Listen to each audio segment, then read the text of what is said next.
জনাব শাহাব এনাম খান আপনার কাছে আলোচনায় জাতীয় নিরাপত্তা ইস্যুকে ছাপিয়ে এখন কিন্তু মানে শেষ দুই বক্তা পুলিশ সংস্কার নিয়েই বলছিলেন।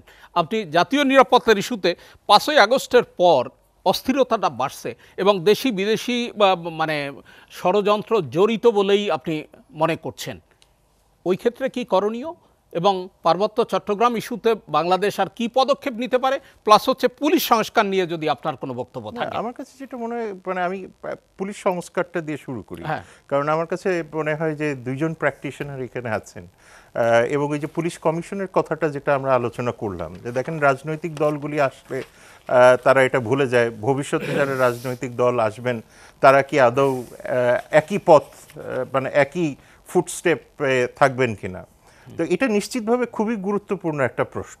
তার মানে আমার যে জায়গাটাতে আমরা দেখতে পাচ্ছি যে শুধুমাত্র জনগণ না, এখানে পলিটিক্যাল পার্টিগুলি পুলিশের আস্থা অর্জন করতে পারছে কিনা, পুলিশ পলিটিক্যাল পার্টিগুলির আস্থা অর্জন করতে পারছে কিনা, এবং পুলিশ এবং মানে পলিটিক্যাল পার্টিগুলির মাঝখানে জনগণকে তারা রাখতে পারছেন কিনা। আমার মনে হয় এই বিষয়ে অল পলিটিক্যাল পার্টি ডায়ালগটা শুরু হওয়া খুবই জরুরি এবং আমার মনে হয় এটা ন্যাশনাল সিকিউরিটির একটা বড় মানে দাগের মধ্যে এটা খুবই গুরুত্বপূর্ণ। আমরা মনে করেন হাই পলিটিক্সে ওই জিও পলিটিক্স অমুক সমুক অনেক কিছু বলতে পারি, কিন্তু আমাদের শুরুটা করতে হবে আমাদের ইন্টারনাল ডোমেস্টিক ইনস্টিটিউশনকে দিয়ে। এবং আমি মনে করি যে এইখানে academia, civil society, political party এবং পুলিশের মধ্যে যদি একটা আলোচনা, লম্বা সময়ের আলোচনা শুরু হয়, এটা আমার মনে হয় খুব বড় একটা ফল দিতে পারে, সম্ভাবনা আছে। এখন এরপরেও তো থাকে যে পলিটিক্যাল পার্টিগুলি তাদের চরিত্র পরিবর্তন করবে কিনা, সেটা আরেকটা আলোচনা, কিন্তু একটা জায়গা না একটা জায়গাতে আমাদেরকে শুরু করতে হবে। দ্বিতীয় যে বিষয়টা আছে সেটা হলো চিটাগং হিল ট্র্যাক্সের কথা আপনি যেটা বললেন, আমার কাছে 3টা করণীয় মনে হয় এখন খুবই গুরুত্বপূর্ণ, যেটা আমি যেহেতু ব্যক্তিগতভাবে মানে একাডেমিকভাবে মানে চিটাগং হিল ট্র্যাক্স এবং আমার কর্মসূত্রে যেহেতু আমি আরাকান রাখাইন নিয়ে কাজ করি, ওদের প্রত্যেকটা গ্রুপসের সাথে যেহেতু আমাকে রেগুলার বসতে হয়, তো এই জায়গাতে আমার কাছে যেটা মনে হয় যে মিলিটারি প্রেজেন্স, এটা খুবই আনপপুলার একটা স্টেটমেন্ট হবে, কিন্তু আমার কাছে মনে হয় military presence, law enforcement presence আগের চেয়ে অনেক বাড়াতে হবে। এখন এটাকে আমরা হয়তো বলতে পারি যে এটা কি তাহলে এনক্রোচমেন্ট হলো কিনা, বাট এখন তো সিচুয়েশন ইজ নট রাইট। তো সেই কারণে আমার মনে হয় এইটা একটা জায়গা। দ্বিতীয় আর একটা জায়গা, সেটা আমাদের মনে হয় যে ইন্টেলিজেন্সে কিছুটা হলেও ঘাটতির জায়গা সেন্স করা যায়। সেটা একটা বড় রিজন হতে পারে যে অন্ততপক্ষে পুলিশ ফোর্স এখন ম্যাক্সিমাম ক্যাপাসিটিতে নাই, র্যাব ম্যাক্সিমাম ক্যাপাসিটি নাই, বা অন্যান্য যে অ্যাপারেটাসেসগুলি নাই। ফলে আমার মনে হয় যে এই জায়গাতে একটা বিশেষ নজর দেওয়া দরকার, সমন্বিত নজর দেওয়া দরকার। থার্ড যেটা খুব গুরুত্বপূর্ণ, যেটা ফর্মার আইজি বলেছিলেন, আমার মনে হয় এটা খুবই গুরুত্বপূর্ণ যে বিষয়টা কিন্তু পলিটিক্যাল, এবং জেনারেল করিমও বলেছেন যে বিষয়টা পলিটিক্যাল, এবং সেই জায়গাতে আসলে পলিটিক্যাল অ্যাপ্রোচটা খুব গুরুত্বপূর্ণ। এখন সেটা কিভাবে হতে পারে, এখন তো পলিটিক্যাল গভর্নমেন্ট নাই, কিন্তু সার্টেনলি যে গভর্নমেন্ট আছে সে বাই ক্যারেক্টার পলিটিক্যাল হয়ে যাচ্ছে। সুতরাং তাদেরকে এখন এনগেজ হতে হবে, অন্যান্য সকল পলিটিক্যাল পার্টিকেও আস্তে আস্তে রেসপন্সিবিলিটিটা নিতে হবে, কারণ ভবিষ্যতে একটা পর্যায়ে গিয়ে বাংলাদেশ যদি গণতন্ত্রে ফিরে যায়, সেই ক্ষেত্রে তো এই পলিটিক্যাল পার্টিগুলিকেই আবার ন্যাশনাল সিকিউরিটির ইনচার্জে যেতে হবে। সুতরাং সেই জায়গাতে আমার মনে হয় যে যে গ্রুপসগুলি আছে এদের সাথে পলিটিক্যাল এনগেজমেন্ট অত্যন্ত গুরুত্বপূর্ণ, তাদের সাথে কনভারসেশন গুরুত্বপূর্ণ। এটা শুধুমাত্র মিলিটারি বা শুধুমাত্র ল এনফোর্সমেন্টের পার্সপেক্টিভ থেকে দেখলে হবে না, যদিও আমি বলেছি যে আমার এই মুহূর্তে বাড়ানো দরকার, কিন্তু তারপরেও যেটা পলিটিক্যাল না হলে পরে এই প্রবলেমটা সলভ হবে না। আর লাস্ট যেটা ইস্যু, এই 3টার বাইরে যেটা যে এখানে পার্বত্য চট্টগ্রামের যথেষ্ট অর্থনৈতিক অবকাঠামোগত কাজ কিন্তু বিগত 30 বছরে করা হয়েছে। মুশকিলটা হচ্ছে যে এই কাজটা কি সব গ্রুপের কাছে পৌঁছায় কিনা, এবং আমরা মনে হয় এই জায়গাতে একটা বারবার ভুল করি। আমরা হয়তো একটা বা দুইটা বড় কমিউনিটির উপরে ফোকাস করি, ছোট কমিউনিটির ক্ষেত্রে অনেক সময় আমরা মানে বঞ্চিত থেকে যাই, বঞ্চিত, যে কারণে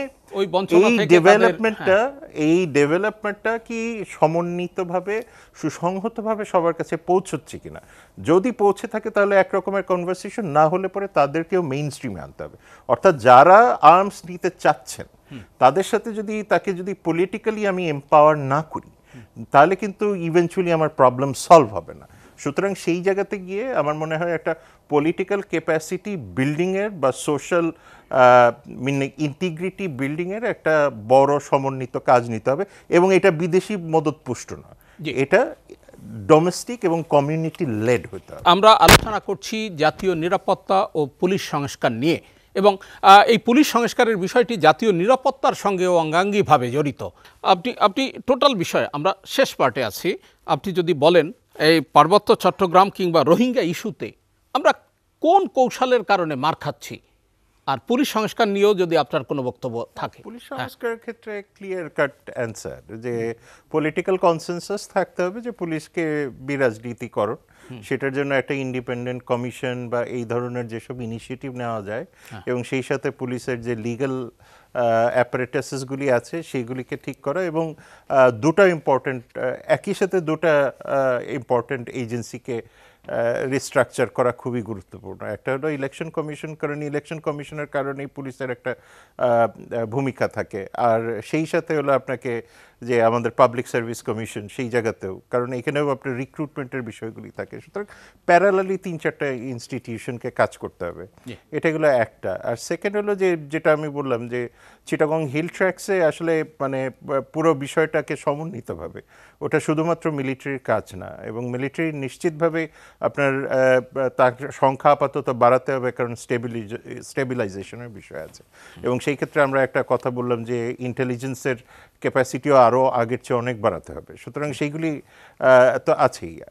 রোহিঙ্গাদের ক্ষেত্রে যেটা বড় কোয়েশ্চেন হলো যে রিপ্যাট্রিয়েশন হচ্ছে না কেন, এখানে এটাও কিন্তু খুব গুরুত্বপূর্ণ ইস্যু। এটা মনে হয়, আমার মনে হয় যে আমরা দুটো জায়গায় দুর্বল আছি। একটা হলো যে প্রথম কথা যে রাখাইনে যে সিচুয়েশনগুলি তৈরি হয়েছে সেইটার সাথে খাপ খাওয়ানো এবং সেইটাকে একসেপ্ট করে এগিয়ে নেওয়ার ক্ষেত্রে মনে হয় আমাদের একটা দুর্বলতা আছে। কারণ দেখেন, আরাকান আর্মি যত কিছুই বলেন না কেন, ইজ এ রিয়ালিটি। এতদিন ধরে ভারতের সাথে মায়ানমারের তাতমাদোর সাথে এত ভালো সম্পর্ক, এই কয়েকদিন আগে 2-3 দিন আগেই কিন্তু তারা যত রকমের রেবেল গ্রুপ আছে, ইনসার্জেন্ট গ্রুপ আছে, তাদের সাথে একসাথে বসার জন্য একটা ইনিশিয়েটিভ নিয়েছে। এটা কতটুকু সাকসেসফুল হবে এটা সব পরের বিষয়, অ্যাটলিস্ট তো নিয়েছে। তো এই বিষয়গুলি তো আমাদের আরও আগে করা দরকার ছিল। অন্ততপক্ষে আরাকান আর্মি বলেন, পিডিএফ বলেন, রোহিঙ্গা বলেন, এনইউজি বলেন, আমি অন্ততপক্ষে আমাদের যে ইউনিভার্সিটি সেন্টার আছে সেই সেন্টারে কিন্তু ন্যাশনাল ইউনিটি গভর্নমেন্টের টপ লেভেল লিডারশিপ কিন্তু এসছিল আমাদের সাথে আলাপ করতে। সেখানে আমরা একটা প্ল্যাটফর্ম তৈরি করে দিয়েছিলাম যে যারা এক্সপার্টস আছেন এবং ন্যাশনাল ইউনিটি গভর্নমেন্ট, সেখানে কিন্তু আরাকান ইউনিটি থেকে শুরু করে এদের সবাইকে নিয়ে আসা হয়েছিল। তো দেখেন, এই ধরনের ইনিশিয়েটিভ মাত্র শুরু হয়েছে, এর মধ্যে তো বিভিন্ন আমাদের একটু সময় লাগছে এখন নতুন করে গুছিয়ে সামনে আগানোর। আমার মনে হয় এই ধরনের ইনিশিয়েটিভ ফরেন মিনিস্ট্রি বলেন বা আর্ম ফোর্সেস বলেন, ইমিডিয়েটলি নেওয়া দরকার। এই ধরনের চিন্তা ভাবনা না করা, ভবিষ্যতে কি হইলে কি হইতে পারিবে এটা না করে ইমিডিয়েট যে রিয়াকশনসগুলি আপনি দেখছেন সেটাকে অ্যাড্রেস করা। আর সেই সাথে আমার মনে হয় যে আমাদের আরেকটা বড় ভুল হলো চীন কি ভাববে, ভারত কি ভাববে, অমুক দেশ কি ভাববে, তমুক দেশ কি ভাববে, সেইগুলি বাদ দিয়ে আমরা কি ভাবছি এবং তারা কি ভাবছে সেই ভাবাভাবির মধ্যে আপনি আসেন। সুতরাং এত কমপ্লিকেটেড না করে রাখাইন স্টেবিলাইজেশনের জন্য আপনার যা যা করা দরকার এবং আপনার স্ট্র্যাটেজির সাথে কোন দেশ অ্যালাইন করে সেই দেশে সে কাজ করবে। অসংখ্য ধন্যবাদ।